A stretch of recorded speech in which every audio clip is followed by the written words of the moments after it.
Tweet liberally this. Everybody at once. At Windalina, Atrium 7. Boom.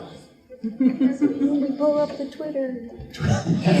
What's Twitter for? Not to harm our friends. I meant embarrass. Embarrass our friends. No, perfect place to troll.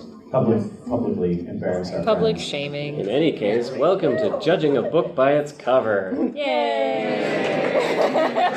What we're doing right now is judging the panelist who isn't here. Since we're just sitting here, this is a new panel. Thanks, Jerry. Well, I was just going to tell them where it came from. Well, I know. Well, am I not supposed to be the host of this?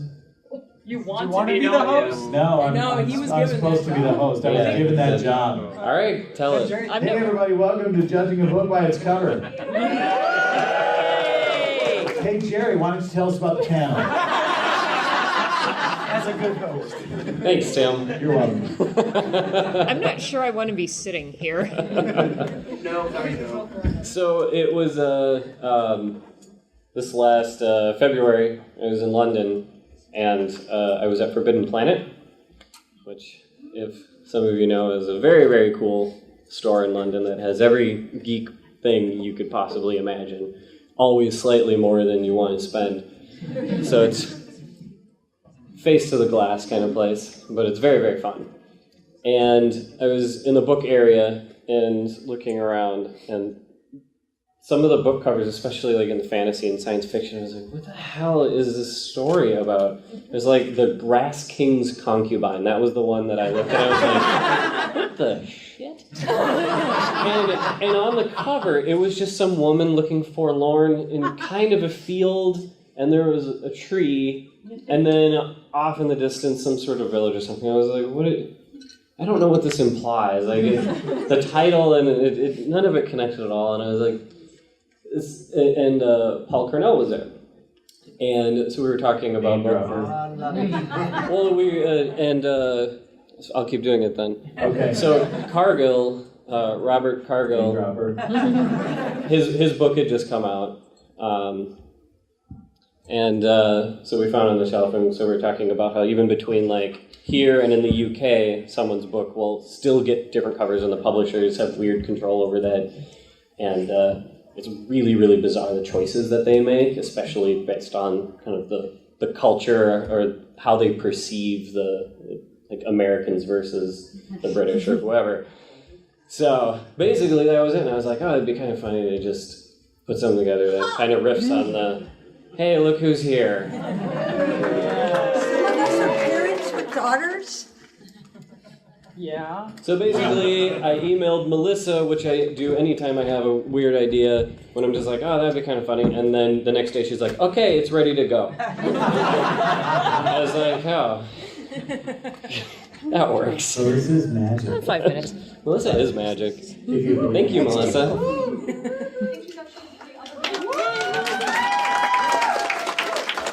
is that the explanation, or is there more?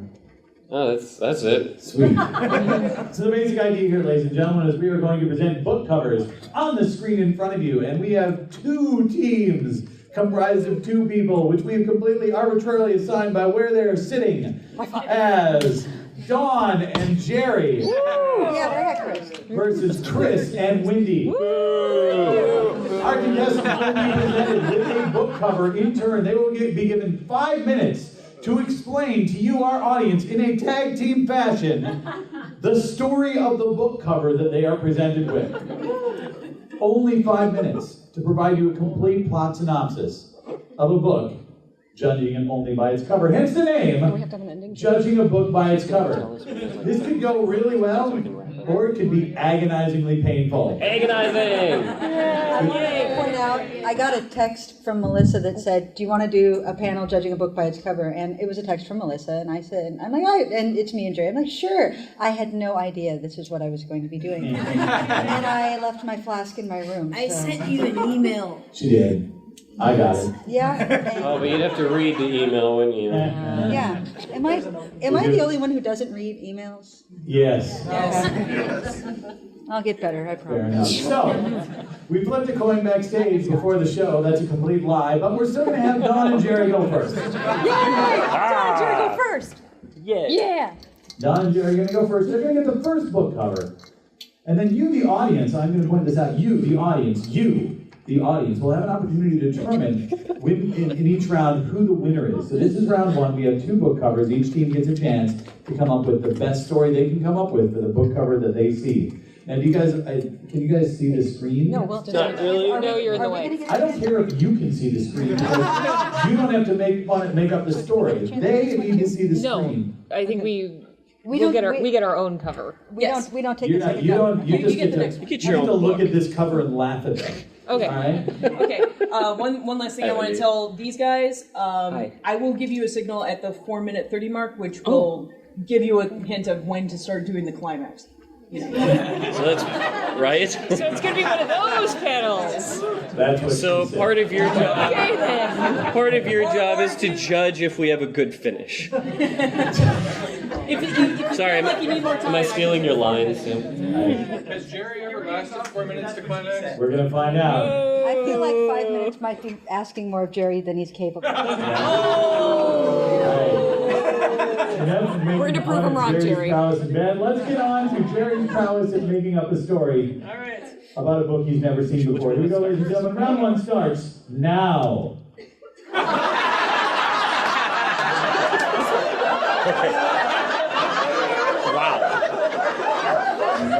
do we get official start time? So yeah, round 1 starts, and basically one of you starts telling the Okay. story. When we get you the start title? running out of things to say, No, you got to come up with the title. Okay, So so we have to come up with you it. have to come up with the title of the book. Okay. Okay. It's called, this is a great book, it's called The Alabaster Lobster. So why don't you take it away, Dan? The Alabaster Lobster is a endearing story of a culture of mythology from Atlantis. And in this story, you're going to discover that the lobster culture was the original dominant culture of the people of Atlantis. And when a lobster and an Atlantean princess did the nasty, they came up with the alabaster demigod Biff. I can keep going. So Biff is, now when the society started between the lobsters and the Atlanteans, when they started having unions, which were of course deemed unholy at first, mostly due to the claws versus like pudgy meat fingers, and not having a strong outer shell, which of course the lobsters considered very weak. But sexy. But very sexy. And actually, the great red coral, that's not actually a planet. It can be deceiving. No. It's if you've seen a lot of specials, when you're under the water that deep, it's almost like being in space because of how the sea life has adapted. So that's the great red coral that they fear, and there's a constant eruption of fresh rock. And so that's where the worship began, and the alabaster poured forth. Yes. Constant eruption of red rock. Yeah. You're tweeting this, right? Yeah, I'm not hosting, I'm just tweeting that.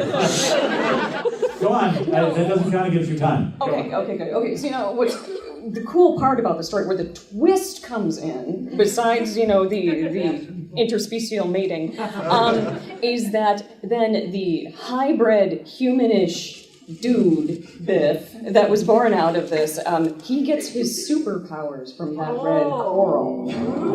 Yes. See, and he's the first one to be born. Like, they'd had successful, mating, Yeah. but never a successful birth. Yeah, who lived. The rest were dead.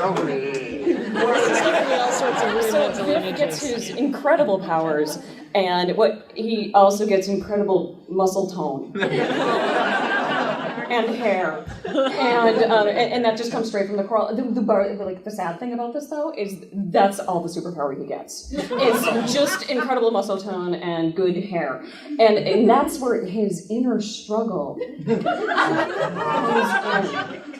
because people just look at him and assume that he's this like paradigm of these two species, but he's actually a real big wuss. Is he a god? Is he a lob man? Yeah, I mean, and this was a big struggle because he eventually falls in love. Oh, I know, it's so sweet. With a starfish.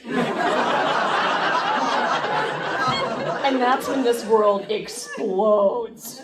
And the story really takes off because, of course, the starfish's mom and dad are like, oh, hell no, we're not going to let you do that. And she's like, whatever, you can lock me away, but I'm just going to cut off one of my arms and grow a new one. And I'm going to go be with the man I love. So screw on you, mom and dad. And so then the two of them run away together. But then horrible red eruptions happen. Yeah. She got away because she did kind of it was a parent trap scenario. When she cut off one of her arms, it grew into a sister. Yeah. And so she used that to get away. But then, the horrible eruption, and she's about to be caught in it. Oh. Now, of course, our alabaster lobster god slash Atlantean man, Biff, is like he not only can survive it, but is like strengthened by it. 30 seconds. So he hugs her in a great embrace. Yes. And even hugs her family. So he then saves them from this eruption, which of course creates this wonderful bond, and then it's like beautiful. But then the world gets blown up in the end anyway. But the embrace actually imbues them with the same protection powers. Yeah, so they're able to survive it. Yeah. Everyone else is dead. Yep. But then they start a new society of lob Atlantean manfish. Yes. Wow.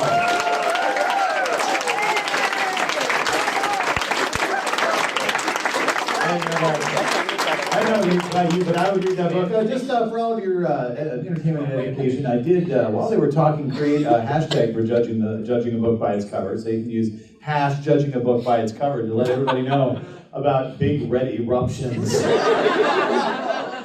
They're dangerous. That's messed up. I do have the real book cover here in case you want to see. It's Home Faring by Robert Silverberg. Oh, that doesn't make sense either. That sounds way worse.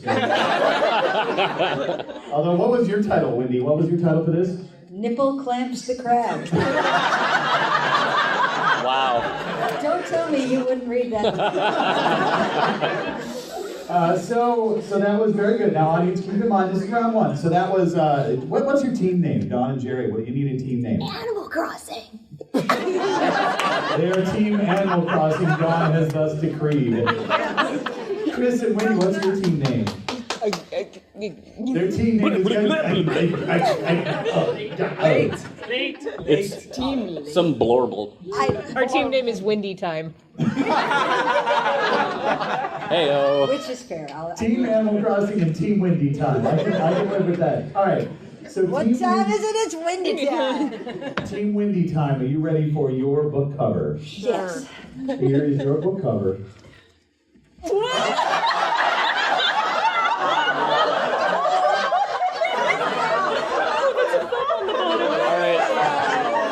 I'm just going to say quick, I'm a pretty genius. much the same story.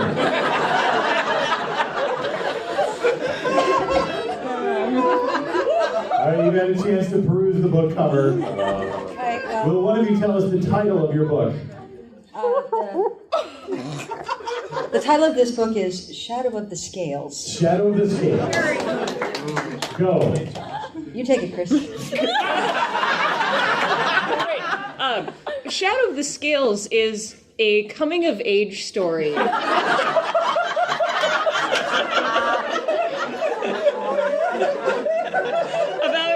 a poor orphaned dragon named, what was his name, Wendy? Aloysius. Yeah, a poor orphaned dragon named Aloysius, who you can see illustrated here. Aloysius was orphaned in a horrible, tragic accident involving a mine collapse where his parents were killed. Oh. Very, very sad. Very sad. Don't live in gold mines, folks, really. And so Aloysius was left on his own. Yes. Now, he's the only one of his kind that he knows of because his family was outcast. in their gold mine. They were kicked out of the tin mine. Actually, dragons prefer tin to gold. And so they were considered outcasts for their gold-loving ways. And so when his parents died, he was all alone in the world, poor Aloysius, and he is desperately lonely. I mean, this sets up some really nice, internal turmoil of identity, and actually a nice reflection of how society can get so fragmented. The prejudices that can keep us apart. So the first third of the book is basically Hamlet with dragons. But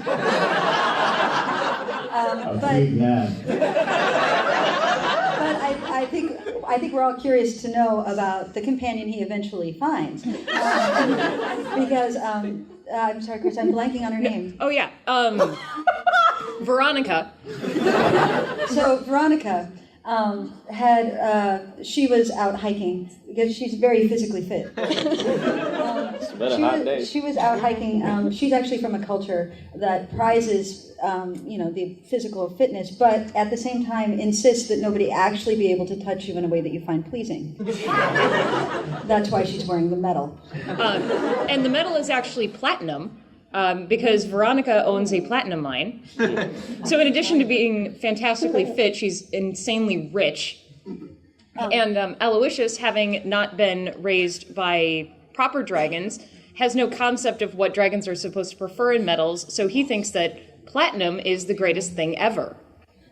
Which, of course, Veronica agrees with because it's kept all of her private parts very private for a very long time. So I think, to get to the plot, so Veronica and Aloysius form this psychic bond that is aided and enhanced. Yeah, that's a real psychic bond.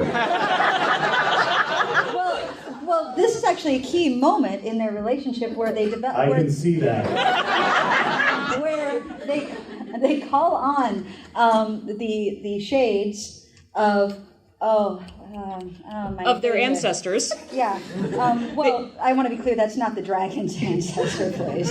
But that is their psychic guide from the alternate plane of existence where the platinum eventually will help you connect to this plane of existence. But you have to mold it into specific shapes and roll the dice 5 times, and then you can ascend and wear a dark cowl. Really. So they have this ritual to form this psychic bond where you have to be suspended over the nose of your partner. I don't know how they do this when it's 2 humans. You have to be suspended over the nose of your partner and tied with these very specific ropes made out of a local plant that have to be hand-woven under the light of the moon with the tears of your fathers. They kind of cheated a little bit there, but you know how they retcon that stuff. And so this is the ritual occurring where they form their psychic bond that is so key to the plot. Please, Chrys, elucidate. So once they've formed this psychic bond, we're almost actually at the end of the book, which is setting up perfectly for the sequel. And they've just completed this ritual and formed this psychic bond, and the shade has appeared, but it's not the right shade. Ooh. And that is the cliffhanger that sets up for the sequel.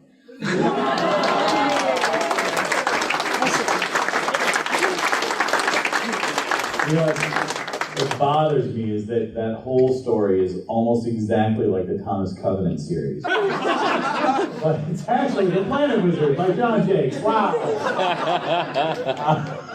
Oddly enough, so I folks, think we nailed the plot. What we're going to do, you're going to vote for who won the first round. Now, the names of, again, I have the title. You have the titles written down. I want to remember here. The Alabaster Lobster. The Alabaster Lobster and Shadow of the Scales are your 2 choices. And what you have to do is tell me, if you read this plot synopsis on the back of this book, which of these 2 books would you buy? Okay, that was what we were supposed to do?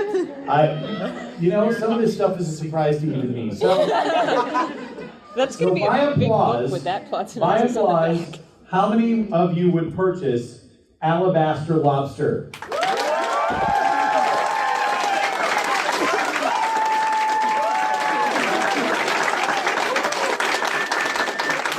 Okay, pretty popular. By applause, how many of you would purchase Shadow of the Scales? I think that's pretty handily going to be a point to I'm forgetting our team names again. Animal Crossing. Animal Crossing. Animal Crossing get the point in round one. Well done. Are you snapping or lobstering? We're lobstering. Melissa, your Twitter handle is Shabootykin, right? Yes. Shabootykin, and I'm at Pet Snake Reggie, and we're both live tweeting at judging a book by its cover. Judging a bush by its cover. Yeah, that's a late night panel. Okay. Wow. Fast forward 12 hours, folks. Non sequitur theater. Okay, so since currently Animal Crossing is in the lead, I feel that we ought to throw this first one to Team Windy Time. I agree. In round two. I agree. So, you guys ready? Wait, no, she's tweeting. She's tweeting. All right. We don't even know. All right, hurry up. What? Just, it's all right. It's a convention. You can just stare at your phone the whole time. That's what I want. Are we ready? We are ready. Are you ready? Yes. I'm ready. They are ready. Yeah, we're totally ready. We've only got 6 book covers, don't we? This is going to be like a half-hour panel. Oh, no, never mind.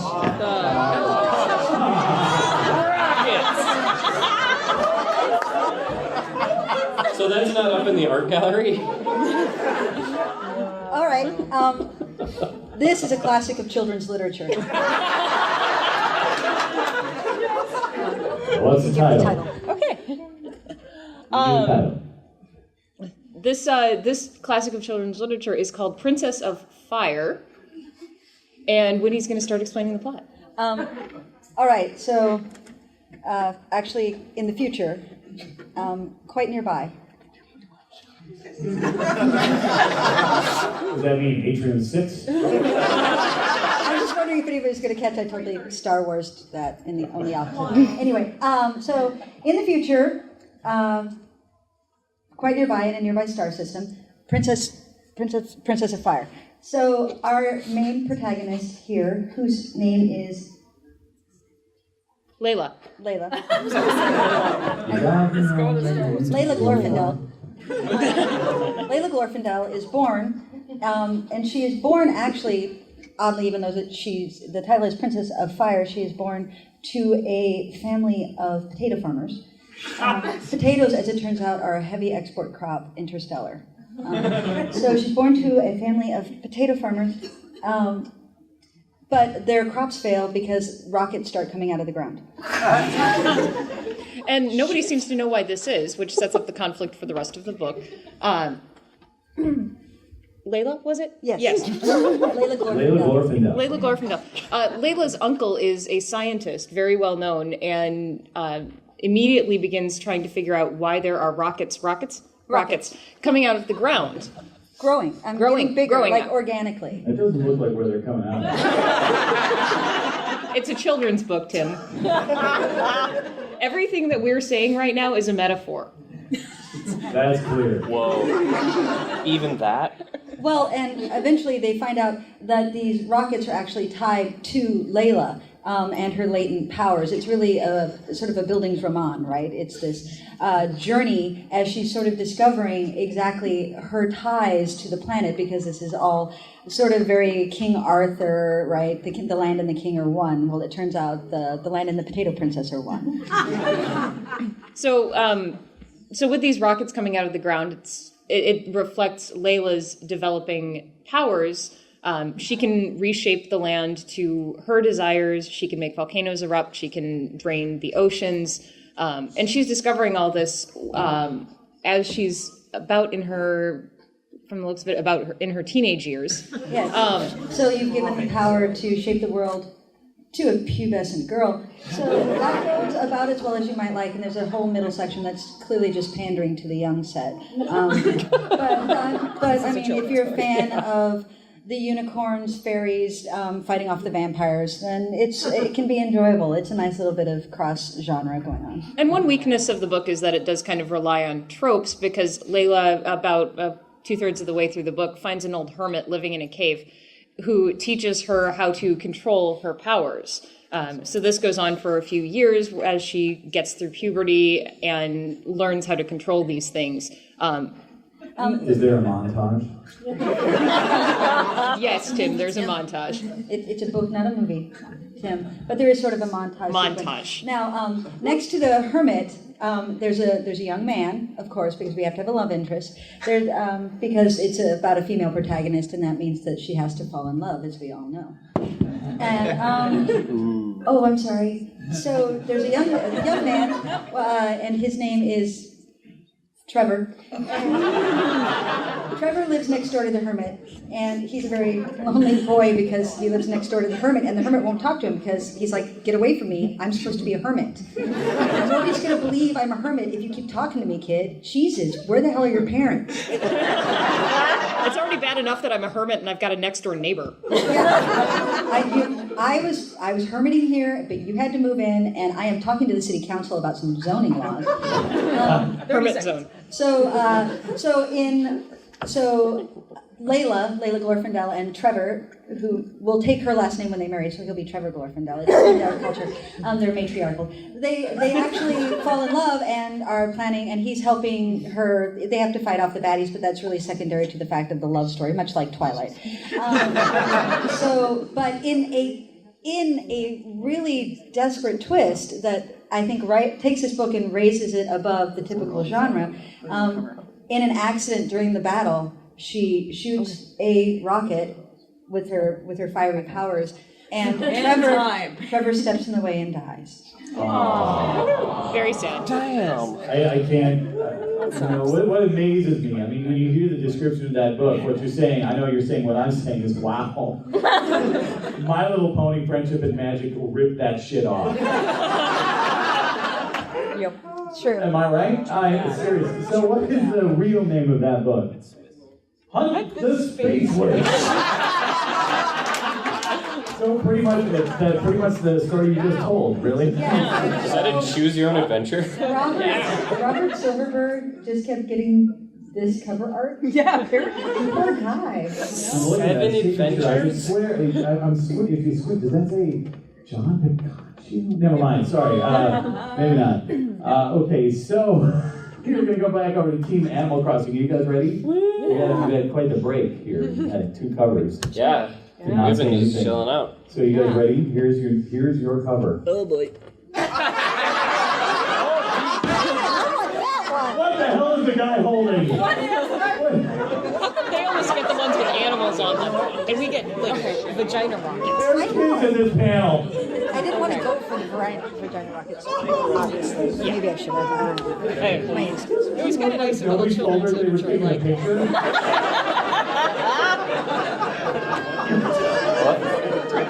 What? She looks like somebody. Nobody told her they were taking a picture, doesn't she? All right. All right, you guys ready? Yeah, we're totally ready. What is your book title? Department Store Massacre. Department Store Massacre. You have 5 minutes. Go. All right. It opens with Bruce Popplecock, our mannequin hero. Yes. Because it turns out that in this particular department store, there's been some like sunspots and whatnot. Absolutely. That has caused him to come to life, as various forms of radiation are found to do. Oh yeah, totally. Now at the same time, there was a young girl walking around the food court, Lisa Bibblebottom, who had a horrible case of being constantly surprised. and always wore her fairy wings. Well, yeah. And of course, that same radiation just fused the fairy wings to her. And boy, was she surprised. And grew her by 18 years of age almost instantly. Yeah. But she's very naive. Yes. Which you learn very quickly. But then so is Bruce Popplecock, because he just became real. I know, and that's why these two just fall in line together, because he just became real, she just became an adult somehow, and they both are surprised together, and it's a new world. Yes, for both of them, and that's part of the reason why they don't have clothes, because obviously Bruce was an underwear mannequin, and our chickie was still wearing the same clothes she was wearing as a child when she also grew. Very tight. Yeah, so it's like boom. So no, these two are just learning about each other, just discovering life In the mall. Yes, at the Orange Julius. But they're not alone. No, they are not alone. The same sunspots. That was very nice, thank you. The same sunspots got into the garbage cans, because they're really serious sunspots. And all the leftover fast food from like Pizza Hut and all that good stuff. Oh my god, I think they just walked in. Yeah, there they are. They're right here. Cosplay of Bruce Buckholtz and Lisa Pimplebottom. That's how famous this book is. Yeah. The ants and the mosquitoes that were in the garbage. Yeah, sucked up all those sunspot energies. And they fused. And they became Vampire ants. And they grew to gajillion times their normal sizes. Don't mind the book lung issue. It's totally okay. This works because it was sunspots. It's true. Yes. So they grew gigantically and started chasing our heroes through Radio Shack. Through Radio Shack. This is what Make that noise again. Make it again now. 2 bonus points. Apparently, we need to make more mandible sounds. Yes. Yeah. So while they were in Radio Shack, Bruce and Lisa are, first of all, confounded by all this incredible technology. I mean, Lisa has a basic understanding. She had a radio-controlled car, which she quite liked. Yeah. And so she was trying to show Bruce around while they were trying to figure out, well, how do we keep the giant vampire ants outside of Radio Shack? Mm-hmm. And why does everybody use big glass fronts? Because they're going to get through, and they're banging against it. And so they find some, little odds and ends. Yeah, and that's when Bruce picks up, like, a ShamWow. And it looks like a bicycle. It was a bicycle handle. But the thing is, the ShamWow didn't work. So then that's when he picked up. Exactly. I mean, he was sweaty, so it worked on him. And he was able to dry himself off quite nicely. And then after he did that, as he wound up the ShamWow, he realized he could snap. Snappy ants. Snappy ants. Nice product placement. Here's your $5. And $5. And lo and behold, the snapping sound of the ShamWow shattered the vampire ants' eardrums. I had no idea that was what a ShamWow sounded like. Yes. And that's what caused them to freak out and then go back to their vampire queen, where they told them all about these two crazy, incredibly attractive people stuck at the mall. But not with words. Yeah, they use it. But then that's when you have to buy the supplement book to this book, so you can get the translation for it. Yeah. But it's all done in iambic pentameter. It's actually quite beautiful. Oh my God. It was really a great crossover in the book, because they had frequencies listed in the book that you could tune to in order to hear what the ants sounded like. So now once they found a defense against it, they basically ran around a lot so he could get really sweaty, and then just kept sopping it up so they could snap away the ants. Yep. And once they were able to get deep enough to the queen and break her eardrums, kaboom! I mean, it's like that's when they realized that the planet is very small, and that we should really respect one another. And time. There's no lessons to it all.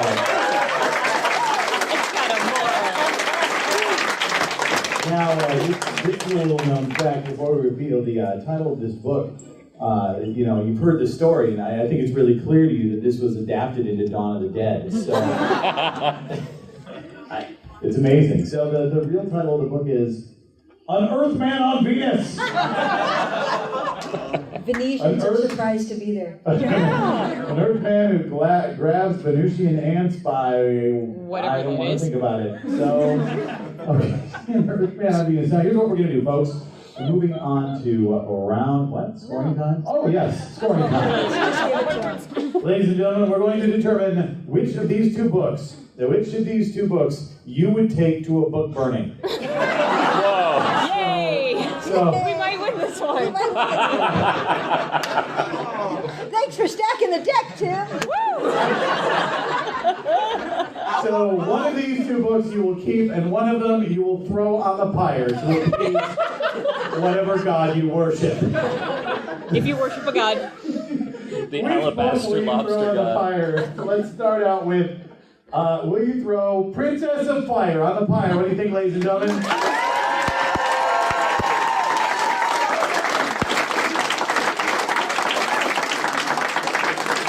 And who would burn Massacre at the Department Store? Nobody would No one would burn that book would have a place of honor on my nightstand. Bruce and Lisa are happy to live. All right, folks. There's only one thing to do in this final round. That's switch up the teams. That's right. Dawn and Chris, switch seats. Dawn and Chris are going to switch seats. Okay. It is now Winnie and Dawn versus Jerry And Chris. So that is team I'm Animal Time. And this is Animal team Time. Winnie Animal Crossing. time! What time is Team it? Animal Time and team Winnie Crossing. Thank you. For those of you standing in the back, there are a few seats that are empty. You could come in and sit down. You can only have 2 more book covers to go. They are, of course, the most impressive book covers of the entire panel. I say that having never seen them, but I know how Melissa works. That's true. So we tossed a coin backstage. No, we didn't do that. And Jerry and Chris, you're going to go first? All right. Okay. Round 3. This is your book.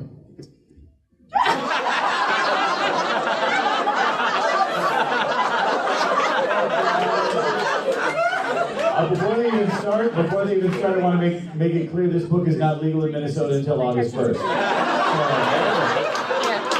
Okay, it's a zombie story. Yeah. All right. Do you have a title? We do. This book is 3 Texans Ate a Baby. 3 Texans. It's a zombie tale with a lot of country music implied.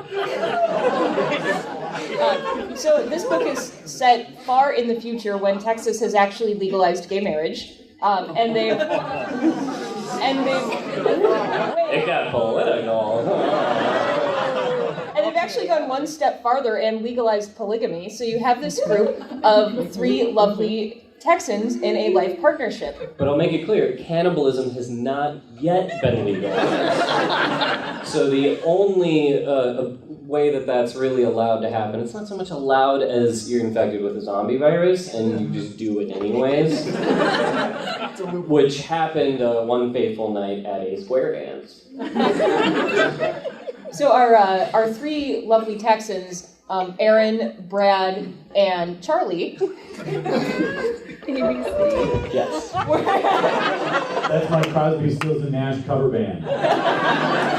Aaron, Brad, and Charlie is your Crosby, Stills, Nash cover band? That's what I just said, yeah. Okay. So Aaron, Brad, and Charlie all go to the square dance together. It's a night like any other night, being a polygamous gay triple. Like you do. And their good friend Daisy Watt, who works at the local diner, had also come down, but she brought her single mother baby. That's We don't what was judge. designated by the state. It has a label. But Daisy also brought something else with her from working at the diner. She had been scratched earlier that day by a customer who shall remain nameless. We call them Patient Zero. It was actually a raccoon that was very, very smart. And she had been infected by the zombie virus. Yeah, it's not good from there. Very, the book takes quite a turn. She gets there. She's got her designated single baby, mom single baby, and the dancing begins. It's everybody there is having a good time. Doing the box stuff with their giant hats and have a lot of gallons. They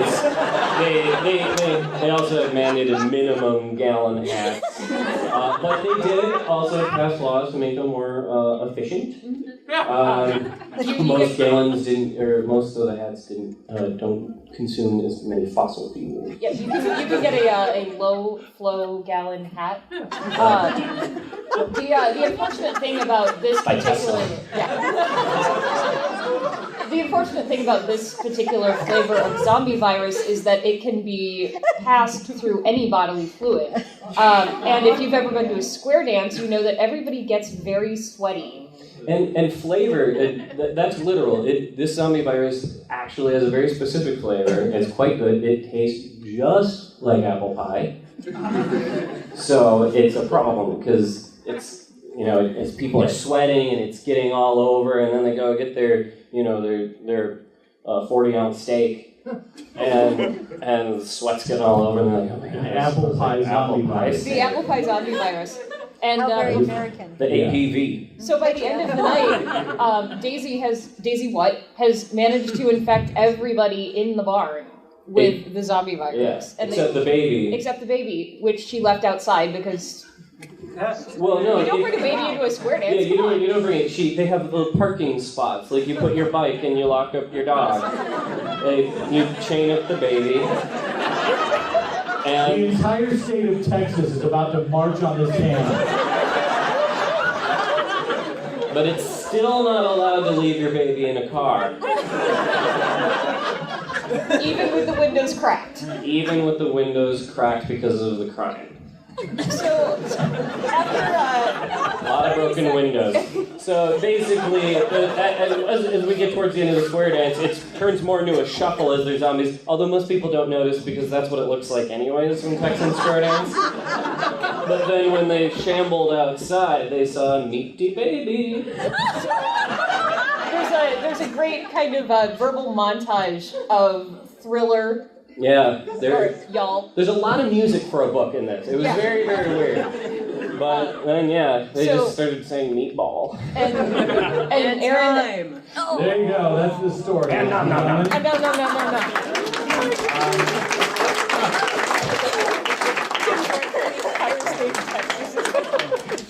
don't know about all of you. I was definitely dreamcasting that movie in my head. Clearly, Robert Downey Jr. And Chris Hemsworth. Isn't Caro going to do the screenplay for that? Who plays, what was her name? Christina what? Oh no, Daisy what? Daisy what? Daisy what? That's Larry the Cable Guy. So, what was the actual name of this book, Melissa? Kathy Gillen Thacker, A Baby in the Bughouse. Wait a minute, that's a romance novel. Yes. Is it a gay romance novel? I don't know. We just told it to you. It was very romantic. Yes, it was. It's a gay Texan zombie romance. Gay Texan zombie romance. I just saw the picture of the next cover over here on Melissa's computer. Okay, we got Gay this. Texan zombie romance is the name of my Alan Parsons cover band. Okay, we got this. All right, guys. Dawn and Wendy. We got this. Yep, here we go. Yeah. Wendy crossing. Wow! Melissa, you are outdoing yourself.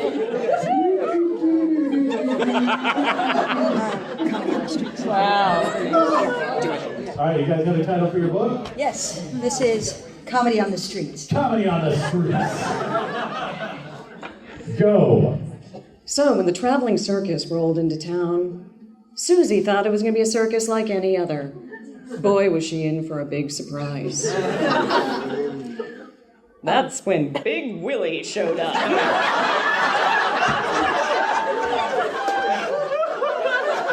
Sure, Susie gathered a bunch of her friends. They were all fun-loving. They went out for what they thought would be a night of innocent fun on the town, with the glowing lights and the popcorn and the calliope music in the background, and the smells and the sights of good old animal dung. Yeah. And your hands and your face a little sticky from the cotton candy. Oh, that's what that was. But then I am so glad you said cotton candy. And we're back into metaphors. And Susie gets separated from her friends because Susie is drawn. You see, she's got this latent desire. For those white pasty, that makeup crap. It has a certain smell to it. Now, Big Willie knows. He has a certain smell. You can spot him. Oh, yeah. And Big Willie's got this thing for, like, the pigtails and stuff like that. So while Susie was going off to the Porta-Johns,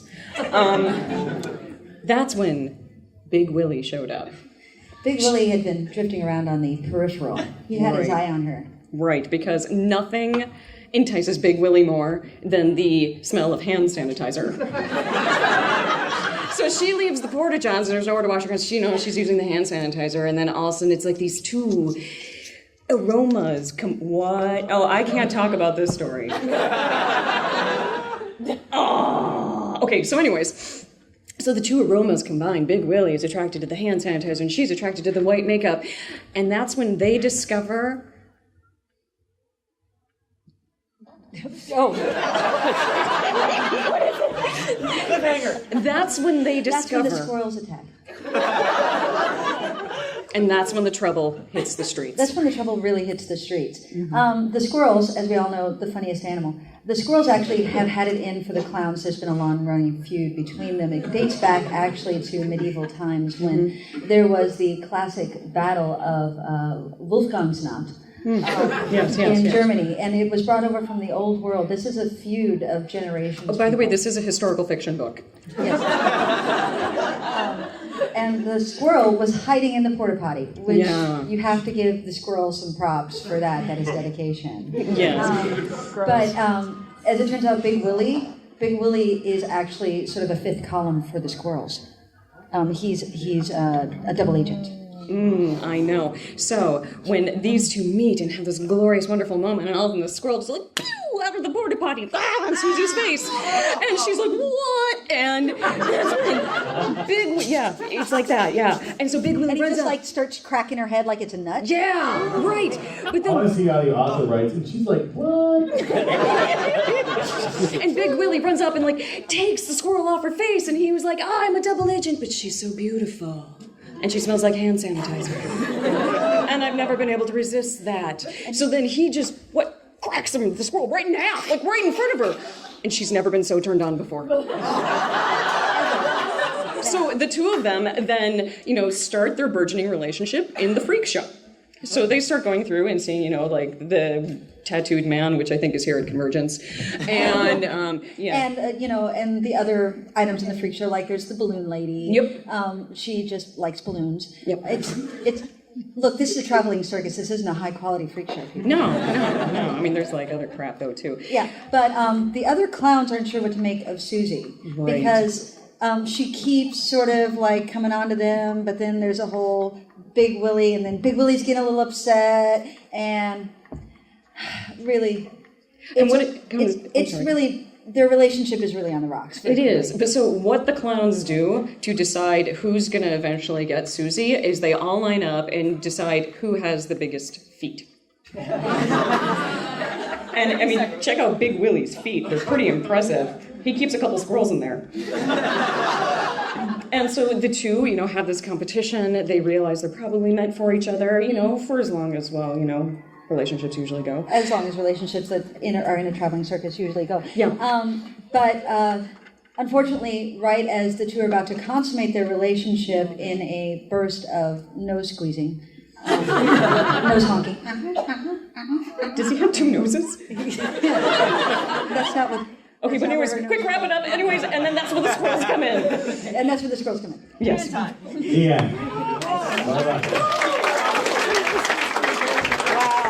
All right, folks. It's scoring time once again. What's the title of this one? Oh, sorry, the title, The Hungry One.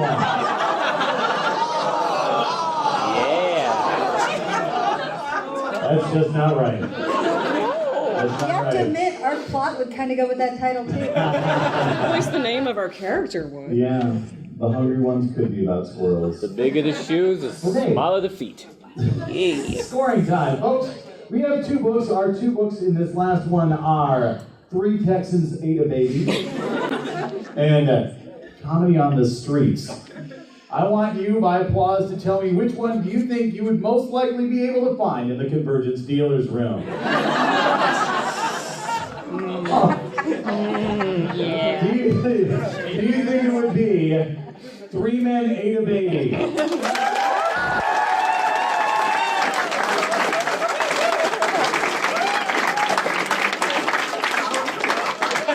Well, this is a zombie story, but the other one does have squirrels. So, who thinks it would be Comedy on the Streets? A smattering of applause, but I do think we need to give it to 3 Texans Ate a Baby. Now, we switched the teams, so the scoring is a little difficult, but we do have a really complex calculation. We do? So if we carry the 2, it seems clear that the winner is Melissa because she came up with those book covers.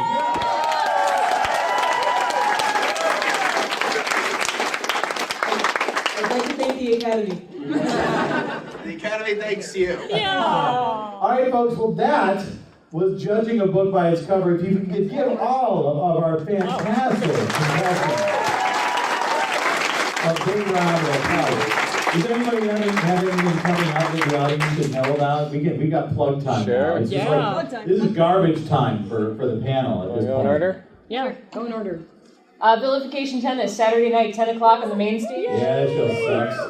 And we are also, again, this year broadcasting to the Overflow Room, which is where, Tim? Actually, it will be on CBG TV this year. And in the Overflow Room. And in the Overflow Room. So it'll be on CBG TV, so you can let your kids watch it before they go to bed. Yeah. Very educational. Jerry. I've got, this works. Drinking with Geeks, Hungover with Geeks. And I'm launching a Kickstarter next week for something called the Choose-a-tron, which is awesome. choose your own adventure arcade machine that I've designed for kids in education and learning how to read and write choose your own adventures. It prints out and it's really cool, and you should support it because I want to get it done. Done. I have a fringe show coming up. I actually have 2. One of them is Theater 101. Woo, unfortunately, I don't have anything for it. But the other one is called Diamond Lens. The Diamond Lens was written by O'Brien back in 1858. It's considered the first science fiction story that was actually written. And we're doing a stage adaptation of it, which I have bookmarks that are also porn for. Oh, they're so hot. Get them on, they're hot. But anyways, I have a few more if you're interested, if you want to see sci-fi on stage. I got it. Wendy? I will be doing, Paul Cornell is doing Just a Minute. Doing Just a Minute. Yes, no, I'm not doing Paul Cornell. That's what you said. British. You said it. Why is that a problem? And his wife is a very lovely reverend. So Paul Cornell is doing his Just a Minute panel, and I will be one of the panelists on that. That is at 10 o'clock tonight. I will also be a Secret panelist. time. Is that tonight? Filthy mind. I know, I like those the best. Also, I am doing a fringe show. As you might know, I'm a fan of the musicals. It is a musical review. Are You There, God? It's a new musical review, yes. It is a loving tribute to the themes and tone of the Judy Blume books. Yay! Okay. And I do also have a fringe show. I wrote a fringe show called Schrodinger's Apocalypse, which is about the zombie apocalypse, or is it? And also I'm appearing with my band in a show called A Brief History of Irish Music. That's the Regs, A Brief History of Irish Music. We'll also be at the Harmonic CONvergence stage tonight at 11:30. Coming up next, I'll be over in Atrium 4 doing It's a Conspiracy, where we will be improvising conspiracy theories for an hour. Melissa? If you guys enjoyed this show, you might also enjoy PowerPoint karaoke tomorrow. Yay! In which Bill Stettler and I have assembled PowerPoint slides that make absolutely no sense, and then we force people to give PowerPoint presentations to the slides they have never seen before. That is at 2 p.m. in Atrium 6. Also, Drinking with Geeks at 8:30 p.m. Saturday, where you see a lot of... You got all your panels on there? Because that's impressive. Yeah, well, no, it's on 2 sides. And also, double-sided panel. Saturday at 11:30 p.m., Jerry and I run a show called the Killer Bees Improv Movie Show, where we take video clips, we strip out the sound, and voice actors who have never seen the movies before replace the soundtrack, and we also have musicians replacing the soundtrack. I play theremin. Yes, Jerry plays theremin, and it's badass. I think that's all we've got to plug. Ladies and gentlemen, thanks so much for coming out to the inaugural Judging the Book by its cover. Please enjoy the rest of CONvergence, and for everybody's sake, have a conversation with somebody you don't know. Yay!